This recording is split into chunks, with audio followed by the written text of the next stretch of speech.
Alright guys, so the video that I have for you guys today is some footage from March of 2023, and it is now January 20th of 2024. So it's been about 9 months since these videos have taken place, and a lot has changed on this car since then overall. But I wanted to share with you guys what it took start to finish with the videos that I have to paint my engine bay for under 130 bucks. What you guys are about to see is going to be pretty cool, and I hope you guys enjoy it and learn something from it. This engine bay on this car is the third engine bay I have ever painted, so I hope you guys enjoy. Alright, so I'm pretty much just going to jump right into this. Today I'm going to be drilling out some spot welds to do a K-swap inside of an Integra. For those of you that don't know, this passenger side mount has to be drilled out and removed in order for the new K-swap bracket to fit. This is the K-swap mount that is going to be going in place of where this current factory mount is at. That's the idea, but of course that needs to sit a little bit more this way. We were using, I tried a couple of them and it didn't work, but I was using these spot weld drill bit and they're already broken. So let's see, I'll show you what they're supposed to look like. Got little teeth on them. This is how far we've gotten so far. Drilled some pilot holes, kind of struggling with that one. It's kind of in a not so friendly location.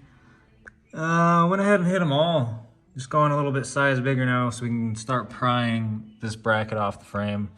Got all the spot welds drilled out, and this is the finished product. Took my grinder to it with the flap disc and shot it all across the surface. And this is where we're at right now.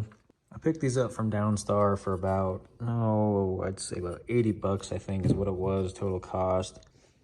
Now these are based around left-hand drive car standards. They are driver and passenger side specific. So I've got the extension kind of ballpark of about where I want it to sit. Just try to draw a line as best as I can. It's kind of hard to tell. I do have a line mocked up based around the shock tower extension. We're just gonna take this 80 grit pad and we're just gonna run it right along here.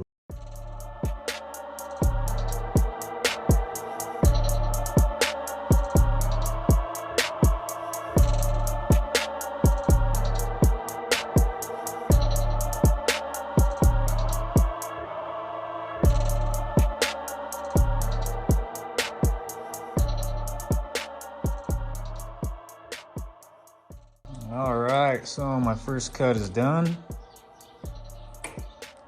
And there we go, that's out. Kind of see where the upper control arm right here was bashing into it. This thing is sitting pretty good.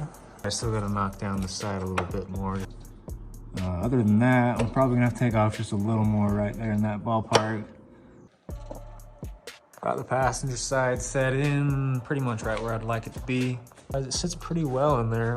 I'm honestly kind of impressed. So at this point, I'm going to take my IES copper weld through primer. For those of you who don't know, you're not able to weld through paint, but this primer allows you to weld through it. Pretty self-explanatory. The idea is just to kind of keep any surface rust or any kind of rust building up underneath these welds that we're going to be laying around this shock tower extension. Obviously, any rust underneath that will eat the shock tower over time, and we're just trying to prevent that. So I'm gonna take my weld through primer and just do this. Just kind of spray around it a little bit, just about the areas that we're gonna be welding. Don't need to go too heavy on it. And just gonna leave it like that. I've got an appointment scheduled with one of my buddies from work to come through this coming Monday, and he's gonna be knocking these out for me, getting them welded in. I didn't want to bore anyone with another time lapse of me cutting out the shock tower, but this one is done. I got this one done much faster. But yeah, this side as opposed to this side, I'm much happier with. That one we're just gonna have to work with and make it work. This one though, I am pretty happy with that, to be honest. It should come out looking pretty good. I also just put the hood on a minute ago. Didn't film anything, but I put the hood on and closed it all the way and got underneath there and found out there is perfect hood to shock tower clearance.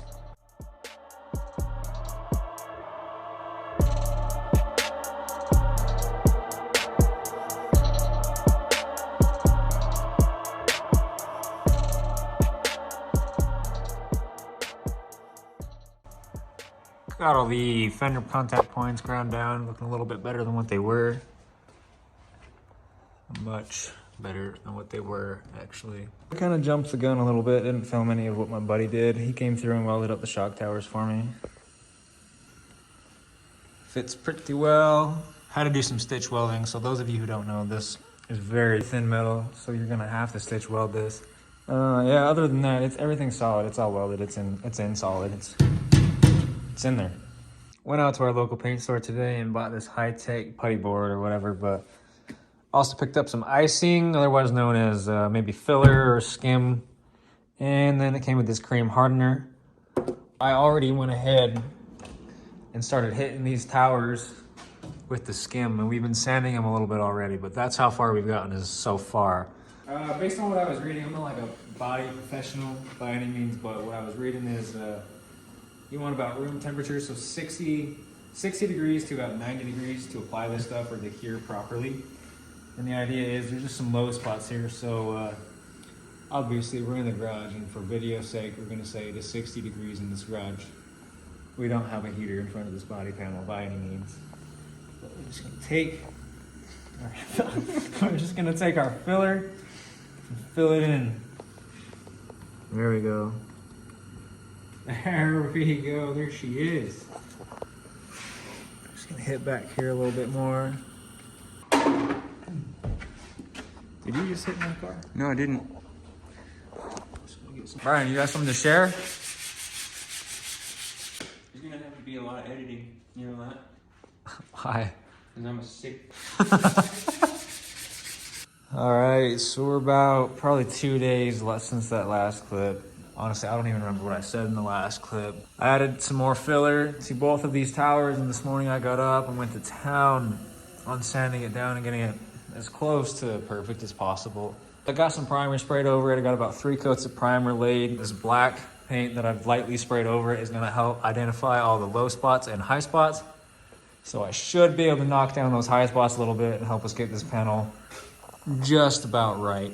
Pretty tired. We've been some really long late nights the last week and a half, staying up till 3 a.m., going to work the next day, just trying to get this bay prepped and ready.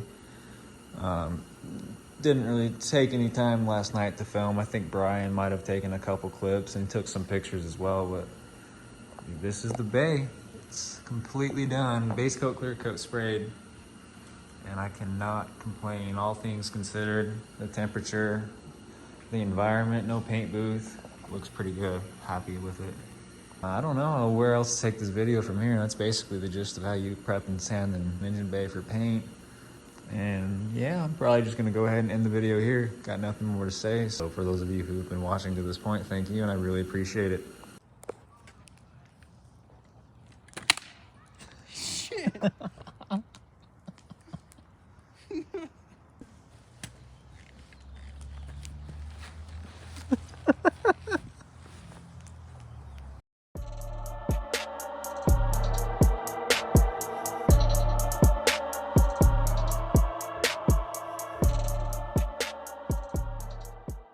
All right, guys, that's a wrap for the engine bay video. Just under 130 bucks.